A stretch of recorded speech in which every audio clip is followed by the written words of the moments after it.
Well, it was in this exact courtroom where Joseph Smith stood trial for the murder of Carlie Brucia. He was found guilty and is now at the Union Correctional Facility in Rayford, Florida, sitting on death row. Now, in the years since Carlie's death, there were several abductions and murders by killers with earlier offenses, and that has led to changes in the criminal justice system.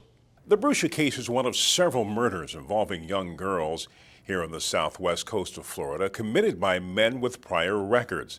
The murders of Carlie, Jessica Lunsford, Sarah Lundy, and Coral Rose Fullwood led to legislative efforts to stop repeat violent felons from attacking again. For example, under the Anti-Murder Act, probation violators must attend a hearing to decide if they are a danger to the community.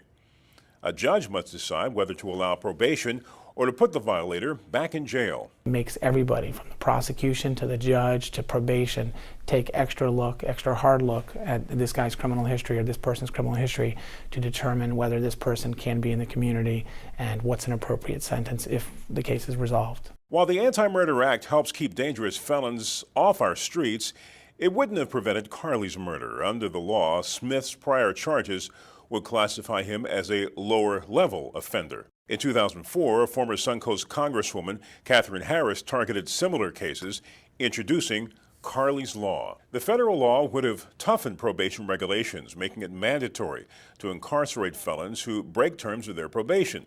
In 2004, it failed to pass a House vote. The Child Protection and Safety Act of 2006 did, though. It enforces either death or life in prison for violent crimes against children.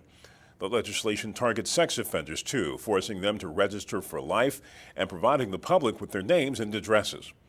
Carlie's abduction triggered a national Amber Alert, but some cases do not fit the classification for the alert system.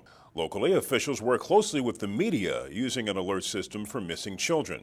We've kind of developed a strategy that when we have a younger child that's missing, if we're concerned about the circumstances, we still may do a local media release.